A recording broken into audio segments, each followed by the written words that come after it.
آج کی اس بابرکت مجلس میں اللہ کی رحمت کی باتیں ہوں گی۔ کوئی اینٹی بائیوٹک نہیں دی جائے گی، کوئی ٹیکہ نہیں لگایا جائے گا اور کوئی سرجیکل جو ہے نا آپریشن نہیں کیا جائے گا۔ آج صرف میٹھی میٹھی باتیں، رحمت کی باتیں ہوں گی انشاءاللہ۔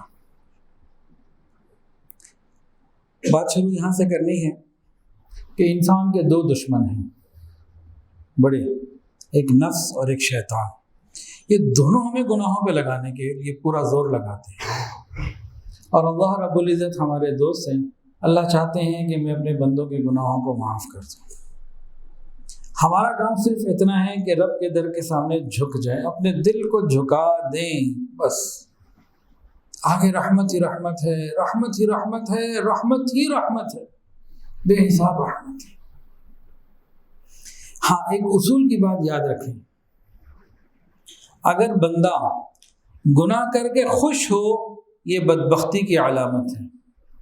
اگر کوئی انسان گناہ کر کے خوش ہو یہ بدبختی کی علامت ہے، اور اگر گناہ ہو جائے اس کے بعد بندہ شرمندہ ہو اور نادم ہو یہ نیک بختی کی علامت ہے۔ تو گناہ ہو جاتے ہیں، کبھی غلطی سے ہو جاتے ہیں، کبھی جان بوجھ کے بھی ہو جاتے ہیں، لیکن گناہ کے بعد اپنے آپ کو گناہ گار سمجھنا، نادم ہونا، یہ نیک بختی کی علامت ہے۔ گناہ کر کے چوڑا ہونا یہ بدبختی کی علامت ہے۔ تو ہم نیک بختوں میں رہیں تو باقی معاملات بڑے خیر کے ہیں۔ ہم خوش نصیب ہیں الحمدللہ، ہمارا معاملہ دو کریمین کے درمیان ہے، دو کریم درمیان میں، ہم مزے ہی مزے۔ ایک کریم کون؟ اللہ تعالیٰ کریم ہیں، اور دوسرے کریم کون؟ جناب رسول اللہ صلی اللہ علیہ وسلم۔ حضور صلی اللہ علیہ وسلم بھی کریم ہیں۔ تو ہمارا معاملہ دو کریموں کے درمیان ہے، ہم تو مزے میں ہیں، موج ہے ہماری۔ کام صرف اتنا ہے کہ ہم نے رب کے در پہ لوٹ کے آنا ہے۔ اللہ رب العزت توبہ کو صرف قبول ہی نہیں فرماتے بلکہ توبہ کے لیے انتظار میں رہتے ہیں کہ کوئی بندہ توبہ کرے، اور جب کوئی بندہ توبہ کر لیتا ہے تو اللہ تعالیٰ اتنا خوش ہوتے ہیں کہ حساب بھی کوئی نہیں۔ بندہ توبہ کرے خوش اللہ ہوتے ہیں، اور اتنا خوش ہوتے ہیں کہ حساب نہیں، اس کا کوئی اندازہ نہیں لگا سکتے۔ حدیث کے اندر اس کی مثال سمجھائی رسول اللہ صلی اللہ علیہ وسلم نے، ایک بڑی خوبصورت مثال دی کہ اللہ تعالیٰ کتنا خوش ہوتے ہیں، اس کی مثال سنیے۔ فرمایا کہ ایک شخص ہے، اونٹنی پہ سوار ہے، سامان کھانا پینا اس کے پاس سامان موجود ہے، زیادہ راہ صحرا کے لمبے سفر پہ چل پڑا۔ درمیان میں کہیں رکا آرام کے لیے، نیند آ گئی، آنکھ کھلی تو دیکھا اونٹنی غائب، سامان بھی غائب۔ ادھر ادھر دیکھا، کہیں کچھ نظر نہیں آیا، گہرا صحرا لمبا،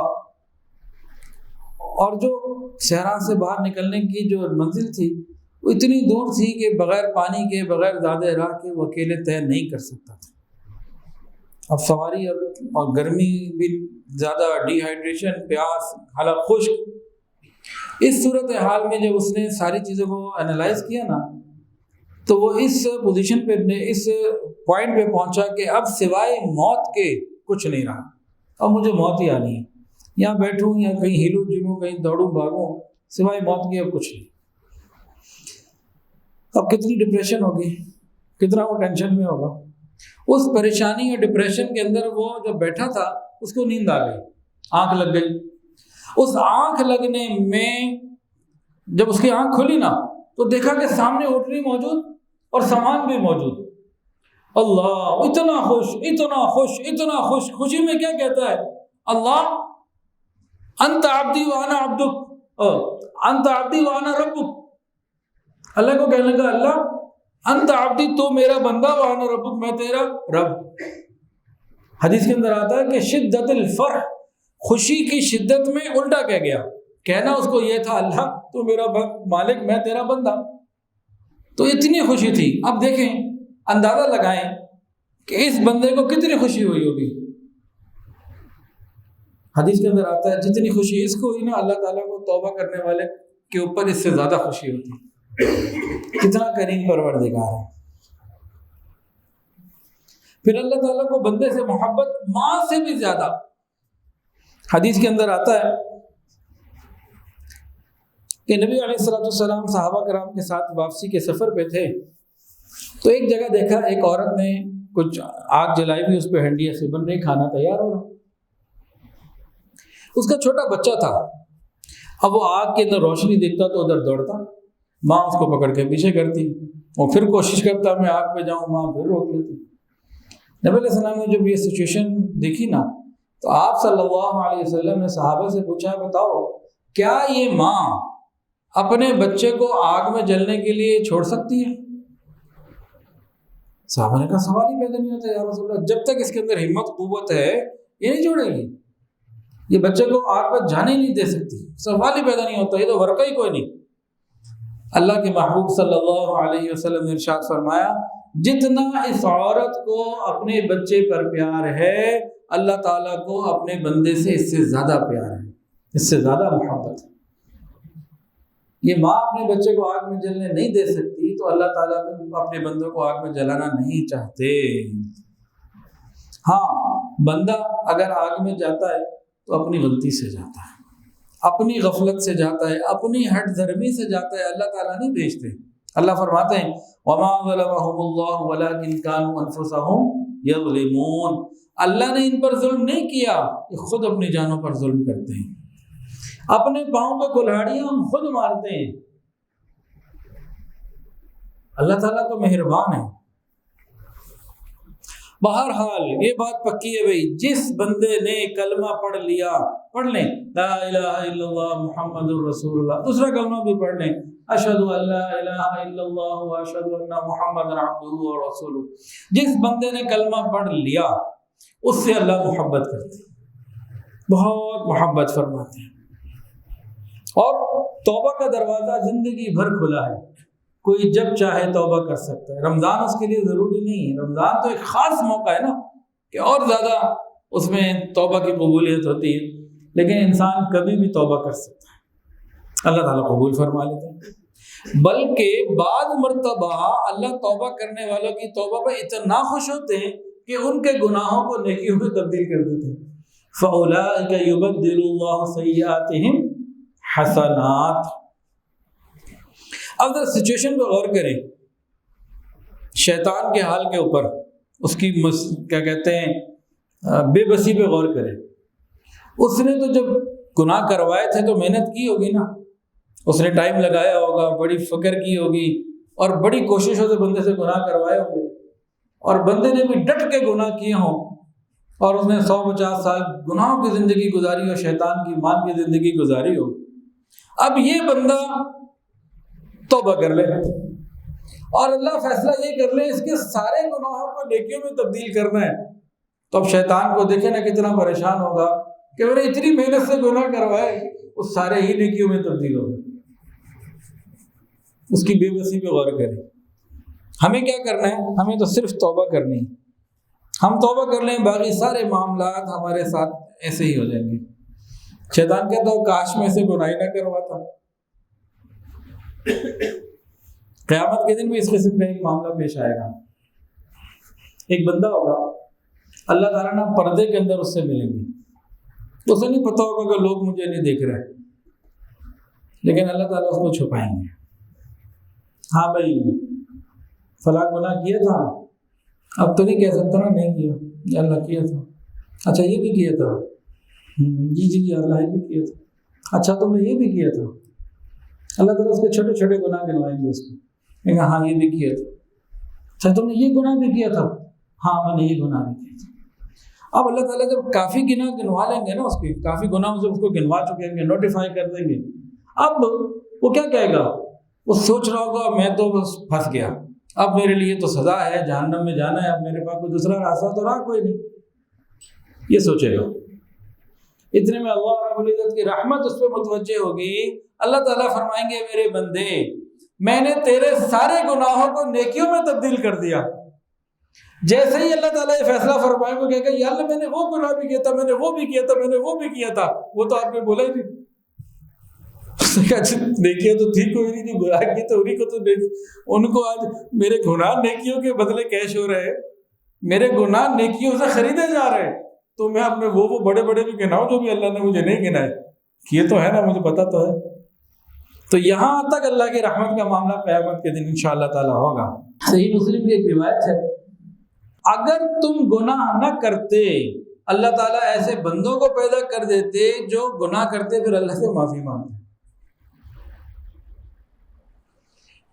اس حدیث کو صحیح طریقے سے سمجھنے کی ضرورت ہے۔ اس کا یہ مطلب نہیں ہے کہ میں گناہ کرنے کا کوئی لائسنس مل گیا ہے، نہ، یہ مطلب نہیں۔ مطلب کیا ہے؟ مطلب اس کا محدثین نے فرمایا یہ ہے کہ انسان سے تو گناہ ہو ہی جاتے ہیں، کوئی کتنا ہی نیک کیوں نہ ہو، کہیں نہ کہیں وہ غلطی ہو جاتی ہے، گناہ ہو جاتے ہیں۔ تو ہم کیا کریں؟ جیسے ہی گناہ ہو جائے فوراً توبہ استغفار، اللہ سے معافی مانگے، اللہ مہربانی فرمائے۔ اس کا یہ مطلب ہے۔ بالفرض اگر ہم گناہ نہ کرتے ہوتے تو اللہ ایسی قوم کو لے آتے جو گناہ کرتے اور معافی مانگتے ہیں۔ اس سے کیا مزید مراد ہے؟ اس سے ایک اور بات بڑی خوبصورت مراد ہے، وہ یہ ہے اللہ تعالیٰ کی بے شمار صفات ہیں۔ مثلا ایک صفت ہے کہ اللہ رب العزت خالق ہیں، کریٹر ہیں، پیدا کرنے والے ہیں۔ اب اللہ تعالیٰ کی اس صفت کا ظہور کیسے ممکن تھا؟ ایسے ہی ممکن تھا نا کہ اللہ کسی کو پیدا کر دے۔ تو اللہ نے اپنی مخلوق کو پیدا کیا تاکہ پتہ لگ جائے کہ اللہ خالق ہے۔ اگر کسی کو پیدا نہ کرتے صفت کا ظہور کیسے ہوتا؟ بات سمجھ میں آ رہی ہے کہ نہیں آ رہی؟ آ گئی نا؟ اللہ تعالیٰ رازق بھی ہیں۔ اب وہ کیسے پتہ لگتا ہے کہ اللہ رازق ہے؟ وہ ایسے پتہ لگتا ہے اللہ تعالیٰ سب کو رزق عطا فرماتے ہیں، اللہ تعالیٰ کی رزاقیت کا اظہار ہوتا ہے۔ تو جس طرح مخلوق کو پیدا کرنے سے خالقیت کا اظہار، رزق عطا فرمانے سے رزاقیت کا اظہار ہوتا ہے، بالکل اسی طرح جب بندے اللہ کی نافرمانی کرتے ہیں، گناہ کرتے ہیں اور یہ توبہ کی طرف متوجہ ہوتے ہیں، اللہ تعالیٰ کی صفت غفاریت کا، اللہ غفار بھی ہے، اللہ تواب بھی ہے، اللہ کریم بھی ہے، رحمان بھی ہے، رحیم بھی ہے، اللہ کی رحمتوں کا ظہور ہوتا ہے۔ تو رحمتوں کے ظہور کے لیے گناہ ہونا ضروری ہے، یعنی گناہ گار کا ہونا ضروری ہے۔ گناہ ہونا ضروری نہیں، گناہ گار کا ہونا ضروری، تو اللہ اس کو معاف کریں گے تو رحمت کا ظہور ہوگا۔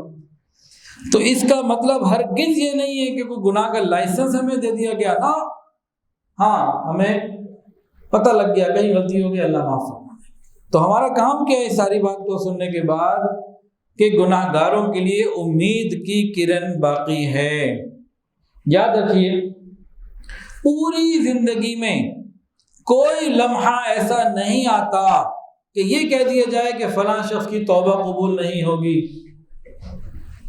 ہندوؤں کا عقیدہ ہے، وہ کہتے ہیں جی گناہ گار مر گئے، پاپی مر گئے، اگلے جنم میں پتہ نہیں کیا بن کے پیدا ہوں گے۔ مسلمانوں کا عقیدہ نہیں۔ کوئی گناہ ایسا نہیں ہے موت سے پہلے پہلے جس کی توبہ قبول نہ ہو۔ فرعون نے بھی موت سے جو گھوڑا ڈالا تھا نا سمندر میں، اس سے 5 منٹ پہلے توبہ کی ہوتی تو وہ بھی قبول ہو جانی تھی۔ اللہ اکبر کبیرہ۔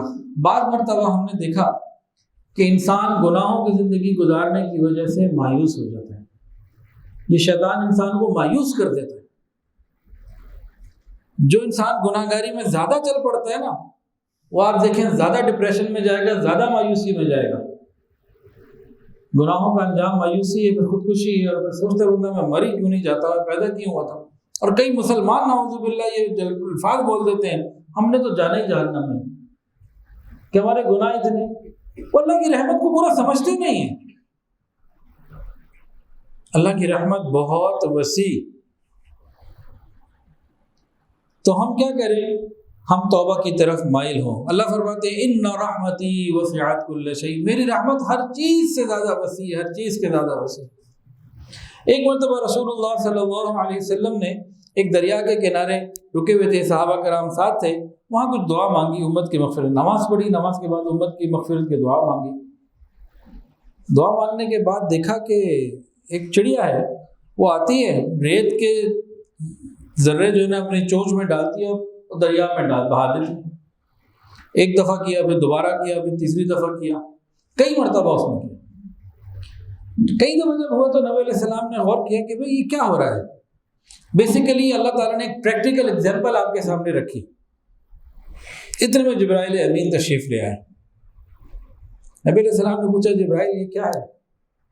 آقا نے جب پوچھا حضرت جبرائیل علیہ السلام نے عرض کیا یا رسول اللہ ابھی آپ نے دعا مانگی تھی نا اللہ میری امت کی مغفرت فرما دیجئے، اللہ تعالیٰ نے ایک پریکٹیکل ایگزامپل آپ کے سامنے رکھ دی کہ یہ چڑیا جو اپنی چونچ میں ریت کے ذرات جمع کر کے پانی میں بہا رہی ہے، یہ ریت کے ذرات آپ کی امت کے گناہوں کی مانند ہیں اور یہ بہتا ہوا دریا اللہ کی رحمتوں کی مانند ہے۔ اس نے جو چند مرتبہ چونچ میں مٹی بھر کے وہاں ڈال دیا، اللہ کی رحمت کو کیا اثر ہوا؟ کچھ بھی نہیں ہوا۔ اللہ کی رحمت تو بہت بڑی ہے، اس کو تو کوئی نقصان نہیں ہوا۔ تو یہ مثال اللہ نے بتائی۔ اللہ اکبر کبیرہ۔ اللہ تعالیٰ فرماتے ہیں کتب ربکم علی نفسہ الرحمہ، اللہ کہتے ہیں میں نے اپنے اوپر رحمت کو لازم کر دیا ہے۔ مزے ہو گئے ہمارے، کتب علی نفس الرحمہ، میں نے رحمت اپنے اوپر لازم کر دی ہے۔ ایک جگہ فرماتے ان اللہ بالناس لرؤوف الرحیم، بے شک اللہ تعالیٰ اپنے بندوں پر رؤوف اور رحیم ہے، مہربان ہے اور رحیم ہے۔ اور کہیں فرمایا ربک الغفور ذو الرحمہ، تمہارا رب مغفرت کرنے والا ہے اور بڑی رحمت والا ہے۔ اور کہیں فرمایا نبئ عبادی انی انا الغفور الرحیم، میرے بندوں کو بتا دیجئے میں بڑا غفور اور رحیم ہوں۔ کیا مطلب؟ بار بار اللہ قرآن میں اپنی رحمت کے جو ہے نا وہ اظہار کر رہے ہیں، اپنی غفاریت کا، معاف کرنے کا اظہار کر رہے ہیں۔ یعنی اللہ کو ناز ہے اپنی کریمی کے اوپر، اپنی رحمت کے اوپر۔ ایک مرتبہ ایک صحابی آئے، پوچھا قیامت کے دن حساب کون لے گا؟ آقا صلی اللہ علیہ وسلم نے ارشاد فرمایا اللہ رب العزت لیں گے۔ وہ بڑا مسکرائے، خوش ہو گئے۔ پوچھا بھائی، نبی علیہ السلام نے پوچھا بھائی کس بات پہ مسکرا رہے ہیں، خوش ہو کس بات پر خوش ہو گئے؟ تو انہوں نے کہا کہ کریم وہ ہوتا ہے جب کسی پر قدرت پالے تو معاف کر دیتے، جب اللہ کا حساب لے پھر کس بات کا ڈر، پھر کس بات کی پریشانی؟ اس نقطے سے انہوں نے اس کو دیکھا۔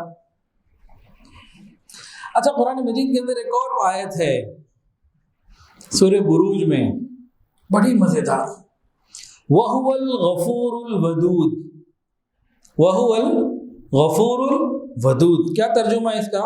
وہ اللہ تعالیٰ بہت مغفرت کرنے والا اور بڑی محبت کرنے والا ہے۔ یہ دونوں چیزوں کا امتزاج جو ہے نا، یہ کمبینیشن بڑا کمال کا ہے، یہ کمبینیشن بڑا زبردست ہے کہ معاف کرنے والا اور محبت کرنے والا۔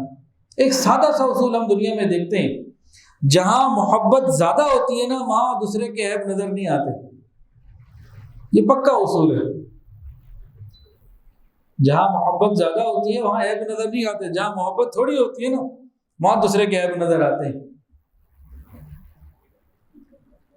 تو اللہ رب العزت تو ماؤں سے زیادہ محبت کرنے والے، تو انشاءاللہ ہمارے عیب نظر بھی نہیں آئیں گے، اللہ سے معاف فرما دیں گے۔ اچھا، اس میں اور بھی غور کریں،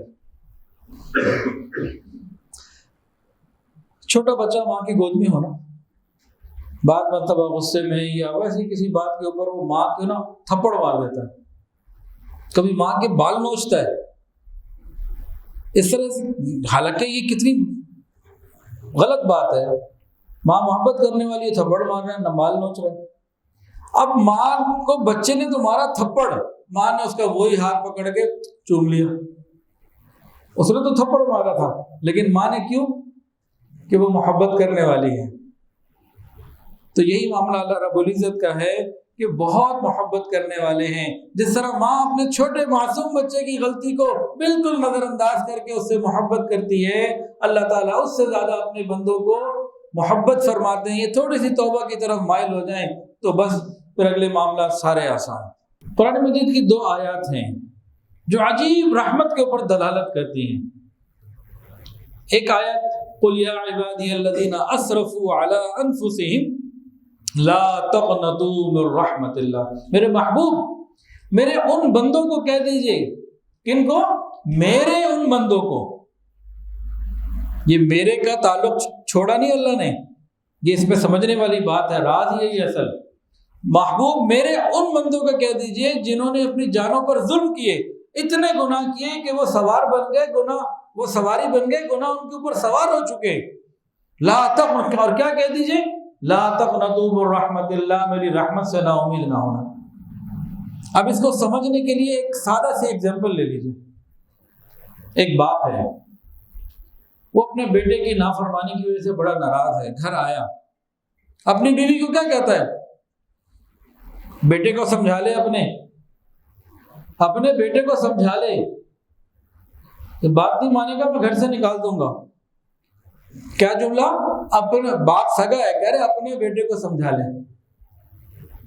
اور اسی طرح ایک باپ آیا، بیٹے سے ناراض تھا، بیٹا سامنے موجود ہے، اس کو کہہ رہا ہے بیٹا، میرے بیٹے ذرا بات کو سمجھو۔ تو فرق ہے دونوں میں، ایک ہی بات ہے۔ جب وہ کہہ رہے نا میرے بیٹے، تو یہ میرے بیٹے یہ اپنائیت کا اظہار ہی اس بات کے لیے کہ باپ معاف کرنے کے لیے تیار ہے، بیٹا تھوڑی سی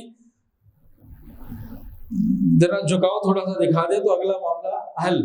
لیکن وہ بات کہ کہہ دو اپنے بیٹے کو، سمجھتا ہے کہ نہیں؟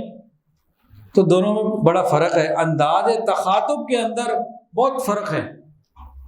تو یہ انداز تخاطب کیا ہے، میرے بندوں سے کہہ دیجئے، یہ میرے کی نسبت اللہ نے اتنے گناہ گاروں کے باوجود، اتنے گناہوں کے باوجود نہیں چھوڑی، تو ہمارے مزے ہو گئے۔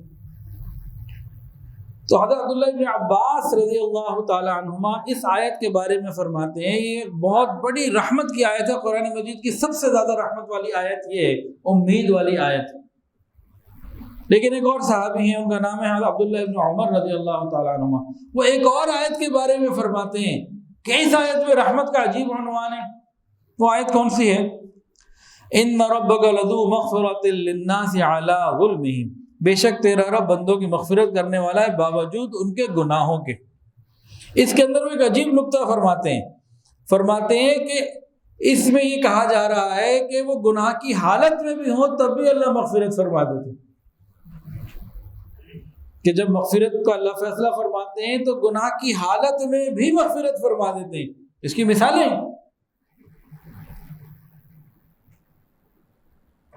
بشر حافی کا نام سنا جی کسی نے؟ بہت بڑے اللہ والے گزرے۔ ابتدائی زندگی کیا تھی؟ شراب کھانے کی زندگی تھی، یہ حال تھا ان کا۔ اور جب اللہ کی رحمت متوجہ ہوئی، وہ نشے میں ہی تھے، وہ نماز نہیں پڑھ رہے تھے، مسجد سے نہیں نکلے تھے، وہ شراب کھانے سے شاید نکلے ہو، نشے کی حالت میں تھے۔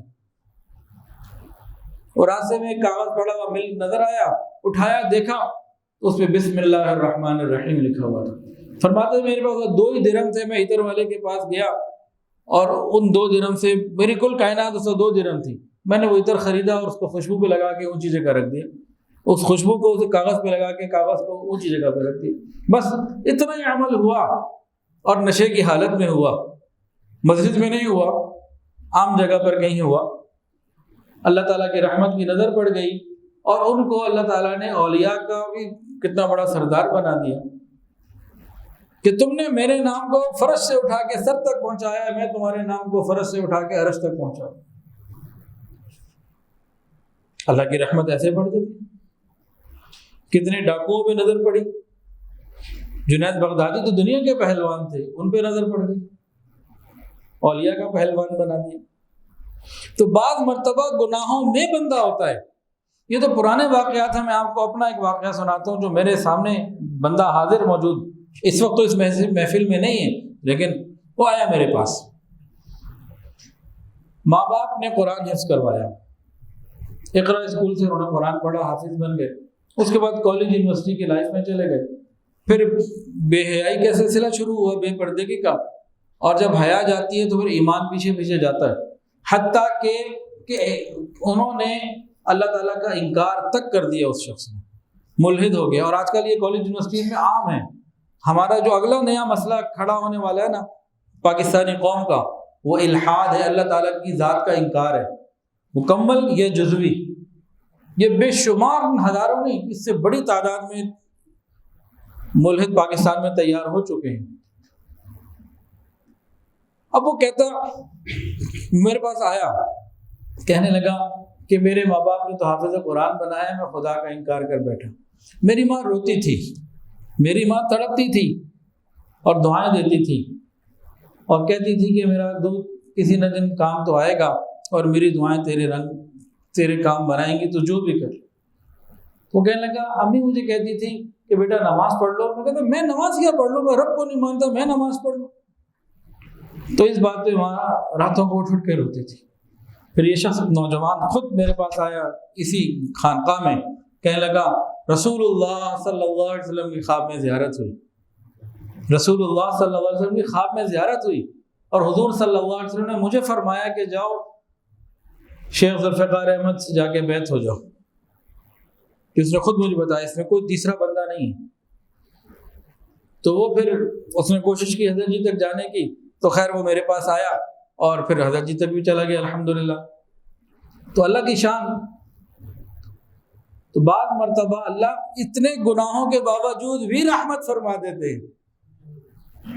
یہ مسجد میں نہیں بیٹھا ہوا تھا، یہ کسی خانقاہ میں، کسی بیان میں، طاق رات میں، رمضان میں اللہ سے مانگنے کے لیے نہیں آیا تھا۔ تو بعض دفعہ اتنا بھی معاملہ ہو جاتا ہے، لیکن پیچھے کسی کی دعائیں تھیں۔ وہ جب آیا نا تو اس نے جب ساری تفصیل سنائی تو میں نے کہا بیٹا یہ تمہارے ماں باپ کی دعائیں ہیں اور کچھ بھی نہیں ہے، یہ وہاں کی دعائیں رنگ لائی ہیں۔ تو یہاں ایک نقطہ اور ملتا ہے کہ اولاد کے لیے ماں باپ کی دعائیں رنگ لاتی ہی ہیں، اور ماں باپ کا کام ہے کہ تڑپ کے مانگتے رہیں، ان کی تڑپ رہے گا نہیں جائے گی انشاءاللہ۔ نبی علیہ الصلوۃ والسلام مانگتے رہتے تھے اللہ کی رحمت، اللہ سے امت کے لیے مغفرت۔ ایک دفعہ اللہ تعالیٰ نے وعدہ کیا میں آپ کی امت کے 70,000 لوگوں کو بے حساب جنت میں بھیج دوں گا۔ اب 70,000 کی تعداد ویسے تو بڑی ہے، لیکن امت کی تعداد تو اربوں، پتہ نہیں کھربوں، اللہ جانے قیامت کب آنی ہے، کب سے سلسلہ چل رہا ہے۔ نبی علیہ السلام نے اور مانگا، یہ 70,000 تو اللہ مہربانی، لیکن اور فرمایا کہ یہ 70,000 ایسے ہوں گے ہر ایک ان میں سے 70,000 کو لے جائے گا۔ پھر نبی علیہ السلام نے بس نہیں کیا، پھر مانگتے تھے، پھر مانگتے تھے، پھر مانگتے تھے، اللہ میری امت، میری امت، میری امت۔ پھر ایک دفعہ جب مانگا تو اللہ تعالیٰ نے فرمایا محبوب قیامت کے دن جو آپ کے نیکوکار امتی ہیں جنت میں چلے جائیں گے، بہت سے آپ کی شفاعت سے چلے جائیں گے، لیکن کچھ رہ جائیں گے نا جہنم میں، تو میں جہنم سے 3 لب بھر کر جنت میں ڈال دوں گا۔ لب بھرنا کس کو کہتے ہیں؟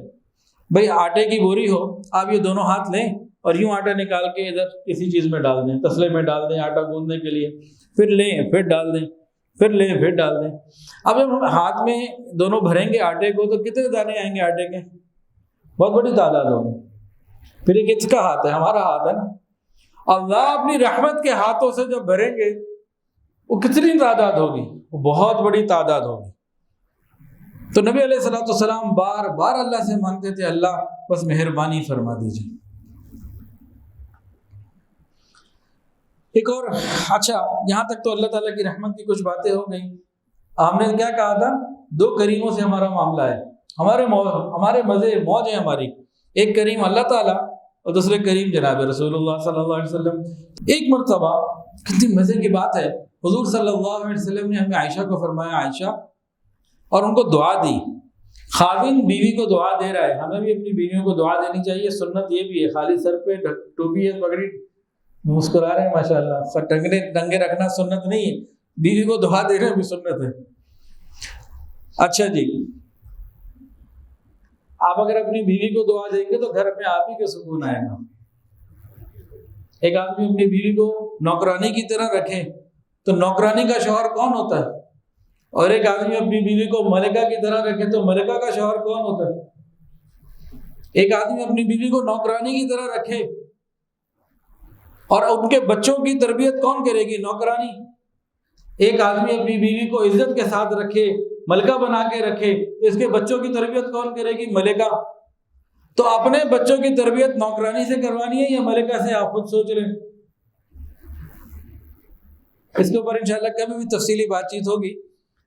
تو بہرحال ابھی تو موضوع ہمارا کچھ اور ہے، کہیں کسی شوہر کو یہ نہ کہ جی ابھی آپ نے کہا تھا نہ کوئی ٹیکا لگائیں گے، نہ کوئی اینٹی بائیوٹک آج دی جائے گی، نہ کوئی سرجری کی جائے گی، تو یہ تو پھر آپ نے ہماری سرجری شروع کر دی۔ تو چلیں اس کو آپ سمجھیں کہ میں نے نہیں کہا، چلیں اب اگلی بات پر آ جائیں. حضور صلی اللہ علیہ وسلم نے ایک مرتبہ میں عائشہ کو دعا دی، اے عائشہ، دعا دی، اے اللہ عائشہ کے اگلے پچھلے سب گناہوں کو معاف کر دیجئے.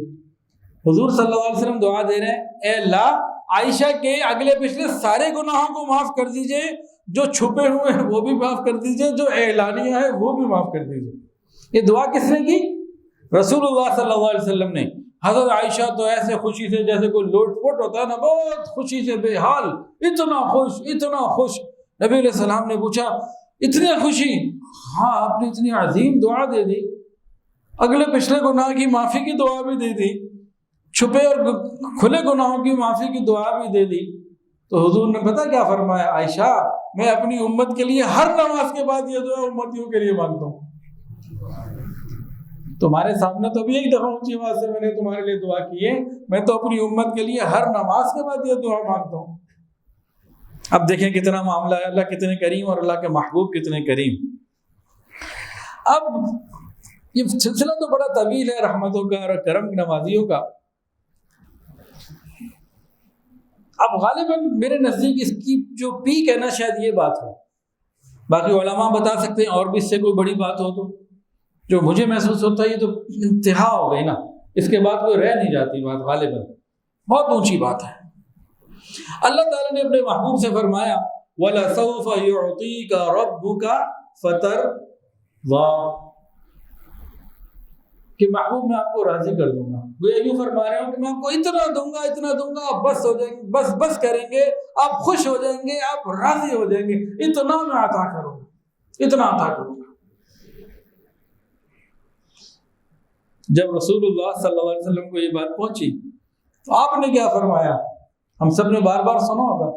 فرمایا میں بھی اس وقت تک راضی نہیں ہوں گا جب تک میرا آخری امتی جنت میں نہ پہنچ جائے. اب بتائیں نا، ہمارا تو معاملہ اللہ سے کریم، اللہ کا حبیب بھی کریم، کتنی رحمتوں کے درمیان ہے ہم. ہمارا معاملہ صرف اتنا ہے، ہم توبہ کے لیے تیار ہو جائیں. ہم گناہوں کے اوپر گناہ حرام کو حلال کرنے کی بات نہ کریں، ہم گناہوں پر اصرار نہ کریں. غلطی ہو جائے اپنے آپ کو معافی مانگتے رہیں، گناہگار سمجھتے رہیں، تو بس ہمارے معاملے آسان ہو جائیں گے انشاءاللہ. قیامت کے دن اللہ کی رحمت کے وہ عجیب نظارے ہوں گے اور گناہ گاروں کو مغفرت ایسے تقسیم ہو رہی ہوگی کہ بے گناہ بھی پریشان ہو جائیں گے، یا اللہ ہم بھی گناہ گار ہی ہوتے. قیامت کے دن ایک زاہد، ایک نیک آدمی رحمت کو ڈھونڈنے کے لیے نہ نیکوں میں جائے گا. یہ کسی نے ایک مثال سے نہ سمجھانے کی کوشش کی کہ ایک نیک آدمی نا رحمت کو ڈھونڈنے کے لیے نیکوکاروں میں جائے گا. ادھر سے آواز آئے گی، مغفرت پکار کے بولے گی، ارے مغفرت بولی ادھر آ، میں گناہ گاروں میں ہوں. نیکوں میں مجھے لینے کہاں جا رہا ہے بھائی، میں ادھر گناہ گاروں میں ہوں. اور قیامت کے دن اتنی مغفرت کا معاملہ ہوگا. قاری طیب رحمۃ اللہ لکھا ہے کہ شیطان جس کی مغفرت نہیں ہونی یہ طے ہے، اس کو بھی پتہ ہے، لیکن رحمت کا اتنا نظارہ ہوگا اس کو بھی امید لگ جائے گی کہ شاید آج میری بھی مغفرت ہو جائے. مولانا روم رحمۃ اللہ فرمایا جب تک اپنی مغفرت کا یقین نہ ہو جائے کسی گناہ گار کو حقیر مت سمجھ. اور مغفرت کا یقین تو جب تک جنت کا وعدہ قیامت کے دن نہیں ہوگا اس وقت تک نہیں ہو سکتا. زمین میں کوئی ایسا ماحول نہیں ہے کہ کہہ دیا جائے یہ پکا جنتی ہے، یہ تو قیامت کے دن ہی معاملہ ہوگا. گویا کہ کسی کو حقیر نہیں سمجھنا. پتہ نہیں اللہ کس کی مغفرت فرمائے. قیامت کے دن جب گناہ گاروں کی مغفرت کا سلسلہ ہوگا نا، تو اس وقت کسی شاعر نے کہا وہ نظارے شان رحمت نے دکھائے روز محشر، وہ نظارے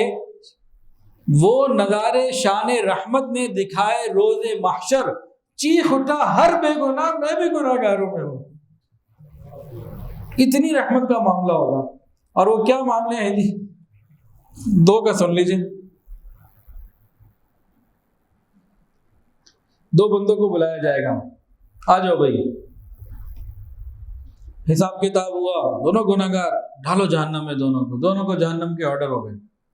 ایک تیزی سے دوڑتا ہوا جہنم کی طرف جا رہا ہے اور دوسرا جو اس کا ساتھی تھا وہ آہستہ آہستہ چل رہا ہے، پھر مڑ کے دیکھتا ہے، پھر آہستہ چلتا ہے، پھر مڑ کے دیکھتا ہے، پھر چلتا ہے، بار بار مڑ کے پیچھے دیکھی جا رہا ہے، پھر چلتا ہے، پھر پیچھے دیکھتا ہے۔ اللہ تعالیٰ نے دونوں کو بلا لیا، نے بلاؤ واپس۔ ہاں بھائی تم اتنی تیزی سے کیوں جا رہے تھے؟ اللہ زندگی میں تو تیری کوئی نہیں مانی، میں نے کہا یہی مان لو۔ تو تیزی سے جا رہا تھا، آپ کا بات فرما برداری کے لیے جا رہا تھا، بس دنیا میں تو نہیں مانتا تھا۔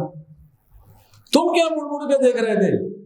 اللہ میں سوچ رہا تھا آپ کی رحمت آئے گی، رحمت کے تذکرے سنے تھے، وہ کدھر ہے؟ میں پلٹ پلٹ کے رحمتوں کو دیکھ رہا تھا کہ کب آئے گی۔ فرمائیں گے دونوں کو جنت میں لے جاؤ بھائی۔ تو اللہ کی رحمت اور حضور پاک صلی اللہ علیہ وسلم کی مہربانیاں یہ ختم نہیں ہو سکتی۔ ہم کتنے گناہ کر لیں گے؟ اللہ کی رحمت کے حوالے سے باقاعدہ علماء نے اس میں تفصیل لکھی ہے۔ علامہ ابن جریر طبری رحمۃ اللہ نے لکھی ہے کہ جس حدیث کے اندر آتا ہے نا کہ اولین آخرین کے سارے لوگ بے حساب گناہ کریں اور یہ گناہوں کے تے بتے آسمان تک بھی پہنچا دیں، تب بھی میں سارے کو معاف کر دوں، میرے ولا ابالی، مجھے کوئی پرواہ ہی نہیں۔ اس کی تفصیل علماء نے لکھی ہے، ذرا غور کیجیے گا۔ انہوں نے فرمایا دو باتیں اس میں الگ الگ ہیں۔ ایک بات اس میں یہ آئی کہ گناہوں کو زمین سے آسمان تک پہنچانا ہے۔ کتنے گناہ کرنے پڑیں گے کہ یہ کام ہو جائے گا؟ کتنے گناہ ہوں کہ یہاں سے وہاں تک یہ گناہ پہنچے؟ اس کے بارے میں پہلی بات سمجھ لیجئے۔ فرمایا انبیاء کرام تو معصوم ہیں، باقی لوگوں کی بات کر رہا ہوں، باقی تمام مخلوقات، انسان بھی اور جنات بھی گناہ گار ہو جائے۔ کتنی گناہ گار ہو جائے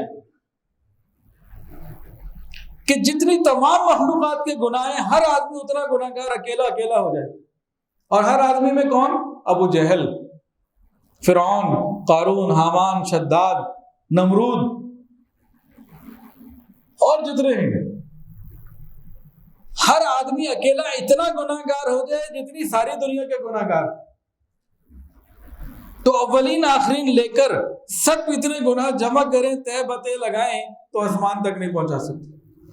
تو جب سارے مل کے نہیں پہنچا سکتے تو ایک اکیلے آدمی کے گناہ کی پھر حیثیت ہی کیا رہ گئی؟ تو یہ سب مل کے کتنے گناہ کریں تو آسمان تک نہیں پہنچ سکتے۔ تو اللہ تعالیٰ اس کے بھی گناہوں کو معاف کر دیتے ہیں، کوئی بھی ہو۔ اچھا، حضور صلی اللہ علیہ وسلم کو معراج کروائی گئی، بہت بڑا عظیم معجزہ ہے۔ معراج کی بہت ساری حکمتیں ہیں، دو باتیں آپ کو سناتے ہیں بڑی پیاری پیاری، اس کے بعد انشاءاللہ پھر توبہ کے کلمات، مراقبہ اور دعا، ان دو باتوں کے بعد مکمل کرتے ہیں۔ ایک بات، ایک عالم نے ایک عجیب بات کہی، وہ کہتے ہیں کہ حضور صلی اللہ علیہ وسلم جب سینہ کھولا گیا نا، یہ آپ کی معراج نہیں تھی۔ جب آپ براق پر بیٹھے، یہ آپ کی معراج نہیں تھی۔ جب آپ بیت المقدس پہنچے، یہ آپ کی معراج نہیں تھی۔ آپ نے انبیاء کو نماز پڑھائی، یہ آپ کی معراج نہیں تھی۔ آپ پہلے آسمان پر پہنچے، یہ آپ کی معراج نہیں تھی۔ دوسرے تیسرے پہ پہنچے، یہ آپ کی معراج نہیں تھی۔ آپ ساتویں آسمان پہ پہنچے، یہ آپ کی معراج نہیں تھی۔ وہ کہتے ہیں یہ معراج حضور کی نہیں تھی، بھائی کن کی تھی؟ اب ان کا تخیل دیکھیں اور حضور سے محبت کو دیکھیں، کیسی خوبصورت بات کہی۔ ابھی جب بات کہوں گا تو آپ کا دل بھی گواہی دے گا کہ یا اللہ کیا محبت تھی ان صاحب کو حضور سے۔ وہ کہتے ہیں کہ جب حضور صلی اللہ علیہ وسلم براق پر بیٹھے، یہ معراج حضور کی نہیں تھی، یہ براق کی تھی۔ حضور صلی اللہ علیہ وسلم بیت المقدس میں پہنچے، یہ معراج حضور کی نہیں تھی، بیت المقدس کی تھی۔ حضور صلی اللہ علیہ وسلم نے انبیاء کو نماز پڑھائی، یہ حضور کی معراج نہیں تھی، یہ ان انبیاء کی معراج تھی۔ حضور نے فرشتوں کو نماز پڑھائی، یہ حضور کی معراج نہیں تھی، ان فرشتوں کی معراج تھی۔ حضور صلی اللہ علیہ وسلم پہلے آسمان پر تشریف لے گئے، یہ حضور کی معراج نہیں تھی، یہ اس آسمان کی اور آسمان میں رہنے والے فرشتوں کی معراج تھی۔ آپ دوسرے پہ لے گئے، دوسرے آسمان کی معراج تھی۔ آپ سدرۃ المنتہا پہ آہستہ آہستہ پہنچے، وہاں کے لوگوں نے، فرشتوں نے، مخلوق نے آپ کو دیکھا، یہ ان کی معراج تھی۔ وہ کہتے ہیں اللہ کے بندو، اللہ کے محبوب کی معراج تو وہ تھی جب جبرائیل بھی چھوڑ گئے اور آپ اللہ کے پاس گئے اور عرش پہ پہنچے، تو عرش کی معراج وہ تھی کہ حضور کے قدم لگے۔ حضور کی معراج تو وہ تھی ثم دنا فتدلی فکان قاب قوسین او ادنی، کہ جب اللہ نے اپنے محبوب کو دیکھا اور محبوب نے اپنے پروردگار کو دیکھا. حضور کی تو وہ معراج تھی. اس سے پہلے کی ساری معراجیں دوسروں کی تھیں, انہیں عروج مل رہا ہے. حضور نے پہلے آسمان کو دیکھا, یہ پہلے آسمان کی معراج ہے, یہ حضور کی معراج نہیں. حضور کی معراج تو رب کو دیکھنا تھی, اور وہ پھر ایک دفعہ نہیں ہوئی, بار بار ہوئی. واپس آئے, پھر موسیٰ علیہ السلام نے کہا جی نمازیں کم کرائیں, 50 سے 5 رہ گئیں, تو 9 معراجیں حضور کی ہوئیں. اب ہے نا حکمت کی بات, مزہ آیا اس بات کا کہ نہیں؟ محبت کی بات ہے. میں تو حیران رہ گیا کہ کیا انہوں نے بات کی. اسی طرح معراج کی حکمتوں میں ایک اور حکمت جو آج کے ٹاپک سے بڑا تعلق رکھتی ہے. اللہ رب العزت نے اپنے محبوب کو جو معراج کرائی, ان کی بہت ساری حکمتیں. ایک حکمت یہ کہ قیامت کے دن جناب رسول اللہ صلی اللہ علیہ وسلم نے امت کی شفاعت کرنی تھی. ایک انسان ہے, بشری تقاضا ہوتا ہے کہ ایک انسان کس کی کتنی بار بار سفارش کرے. دیکھیں نا, معراج پہ گئے نا, جب کہا 9 دفعہ جانے کے بعد دوبارہ کیا کہا؟ اب جاتے ہوئے لحاظ آ رہا ہے, جانا منع نہیں تھا, لیکن کیا فرمایا موسیٰ علیہ السلام کو؟ اب شرم آ رہی ہے دوبارہ جاتے ہوئے کہ 5 بھی نہیں پڑھیں گے ہم. ایک فطری تقاضا ہے نا بندے کا کہ ایک انتہا ہوتی ہے انسان کی. تو قیامت کے دن اللہ نے اپنے محبوب کو شفاعت کا حق دینا تھا. نبی علیہ السلام نے امت کی شفاعت کرنی تھی. اب کتنوں کی شفاعت کرنی ہے؟ 1 کی ہو گئی, 2 کی ہو گئی, 1000 کی ہو گئی, لاکھ کی ہو گئی, کروڑوں کی ہو گئی. اب معاملہ اربوں میں چلا گیا. اب کوئی قاتل ہے, کوئی ڈاکو ہے, کوئی فلاں ہے, کوئی فلاں ہے, اتنے بڑے بڑے تو گناہ ہیں. تو آخر انسان کے ہوتے ہوئے کوئی نہ کوئی تو خیال بندے کو, یار میں کتنوں کی کرواؤں بھائی, کتنوں کا کہہ دوں, پیچھے کتنے وسائل موجود ہیں, کتنوں کو جنت دلواؤں, کتنوں کو محل دلواؤں. سوچ سکتا ہے نا بندہ, فطری تقاضا ایک آ سکتا ہے. تو علماء نے فرمایا اللہ نے اپنے محبوب کو اپنے لامحدود خزانوں کی جب سیر کرا دی نا, تو حضور صلی اللہ علیہ وسلم کے دل میں اب یہ بات پیدا نہیں ہوگی کہ کتنوں کی کراؤں, سب کو بھی کرا دوں تو ادھر کوئی فرق پڑنے والا ہی نہیں, کہ جتنے بھی گناہ گار آ جائیں کوئی پرواہ نہیں, آ جاؤ بھائی. اور اللہ تعالیٰ نے نہ دکھایا ہوتا تو پھر ایک خیال ہوتا بھی کتنی کرانی ہے, کوئی لمٹ تو ہو. تو انلمیٹڈ معاملہ ہے بھائی. تو اللہ تعالیٰ سے دعا ہے اللہ تعالیٰ ہمیں معاف فرمائے, ہماری مغفرت فرمائے. بس ہمارا کرنے کا ایک ہی کام ہے, وہ توبہ ہے. باقی تو اللہ بھی کریم اور اللہ کے محبوب بھی کریم. انشاءاللہ العزیز ہمارے ساتھ کرم کا ہی معاملہ ہوگا. ویڈیو کے نیچے سبسکرائب کے بٹن پہ کلک کریں, بیل کے آئیکن پہ کلک کیجئے تاکہ ہر نئی ویڈیو کی نوٹیفیکیشن آپ کو مل جائے.